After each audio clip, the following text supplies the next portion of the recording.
Halo, assalamualaikum warahmatullahi wabarakatuh. Perkenalkan, nama saya Komarudin.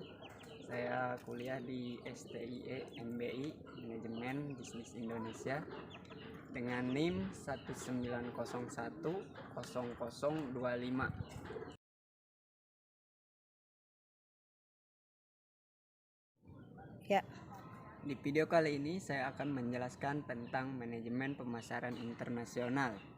Di sini saya akan menjelaskan definisi manajemen internasional. Manajemen internasional adalah manajemen organisasi yang melaksanakan bisnis di lebih dari satu negara, yang merupakan perwujudan dari adanya perkembangan ekonomi di era global. Adapun pelaksanaannya adalah perusahaan individu, perusahaan kelompok, dan perusahaan pemerintah.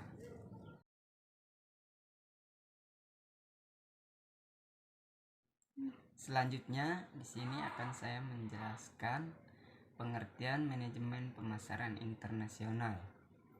Manajemen pemasaran internasional adalah pemasaran yang dilakukan melewati batas satu negara atau bisa dibilang di luar ruang lingkup domestik. Manajemen pemasaran internasional juga merupakan kegiatan memasarkan barang atau produk keluar suatu negara dengan target pasar-pasar di luar negara tersebut.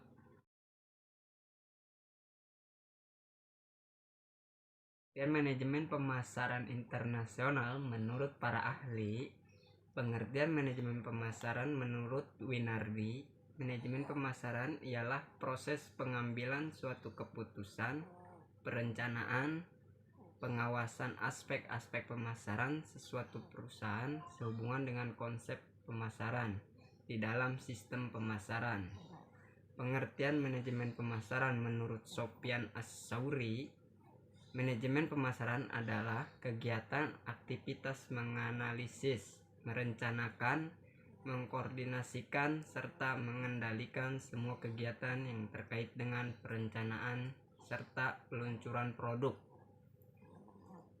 pengonsumsian, promosi, serta pendistribusian produk tersebut, menetapkan harga, serta mentransaksikannya dengan tujuan agar dapat memuaskan konsumennya, serta sekaligus dapat mencapai tujuan organisasi perusahaan dalam jangka panjang. Produk global adalah produk yang dirancang untuk memenuhi kebutuhan pasar global. Beberapa produk global memang dirancang khusus untuk memenuhi kebutuhan pasar global, sementara beberapa produk global lainnya dirancang untuk memenuhi kebutuhan pasar internasional. Pasar negara berkembang umumnya tidak memiliki tingkat efisiensi pasar dan standar yang ketat di bidang akuntansi dan peraturan sekuritas untuk menjadi setara dengan negara maju seperti Amerika Serikat, Eropa, dan Jepang.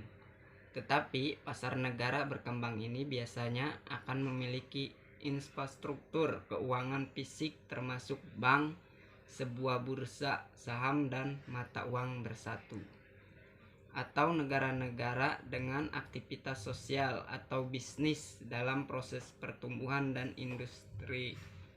industrialisasi yang cepat. Tujuan manajemen pemasaran internasional: 1. Memenuhi alasan untuk produksi suatu produk, barang, dan jasa dengan mengidentifikasi permintaan asing yang ada atau potensial. 2. Menciptakan barang atau jasa yang paling memenuhi persyaratan pasar internasional dibandingkan dengan barang yang diproduksi oleh pesaing. 3. Informasi yang andal, akurat, dan tepat waktu tentang pasar internasional, struktur dan dinamika permintaan konsumen, selera preferensi konsumen asing. 4. Koordinasi dan perencanaan produksi, penjualan, kinerja keuangan dengan mempertimbangkan kepentingan pasar internasional. 5. Meningkatkan metode teknik produk komersil. 6. Manajemen merchandising di pasar internasional. 7.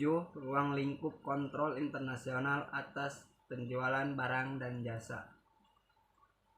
Dunkin' Donut pertama kali didirikan oleh William Rosenberg tahun 1950. Dia membuka sebuah gerai donat dengan nama Open Kettle di kota Boston, Quincy, Massachusetts, Amerika Serikat.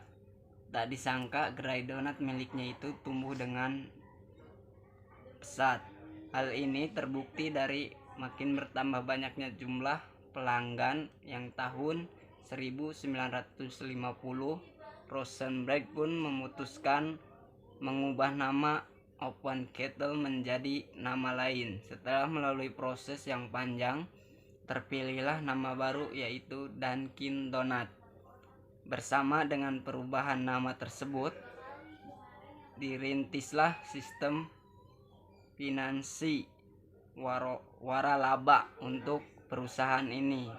Tahun demi tahun berlalu dengan kemajuan dan ketenaran nama Dunkin' Donut yang makin tak terbendung. Bahkan pada tahun 1970 Dunkin' Donut telah menjadi merek internasional dengan reputasi yang luar biasa dalam hal kualitas produk dan pelayanan. Reputasi dan ketenaran itulah yang kemudian menarik minat Allied Domich, sebuah perusahaan internasional yang membawahi Togo dan Baskin Robbins untuk membeli Dunkin' Donut dari keluarga Rosenberg. Pembelian dan pengambilan perusahaan dari keluarga Rosenberg akhirnya disepakati dan dilakukan dengan penuh persahabatan pada tahun 1983. Meski berganti kepemilikan, Allied Domich tetap berusaha mempertahankan sistem manajemen yang sudah berjalan di Dunkin' Donut. Walaupun ada yang harus diubah, perubahan dilakukan adalah skala kecil. Hanya satu yang menjadi ambisi seluruh manajemen Allied Domich, yaitu membantu Dunkin' Donut memperluas pasar secara internasional. Untuk mewujudkan ambisinya tersebut, diberlakukanlah standarisasi di seluruh counter Dunkin' Donut. Di samping itu, berbagi strategi marketing, yaitu marketing yang jitu juga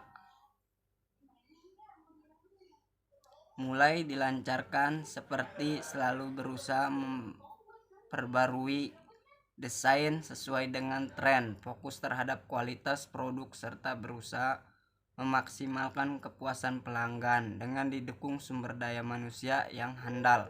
Dalam waktu singkat, ambisi Allied Domich tercapai.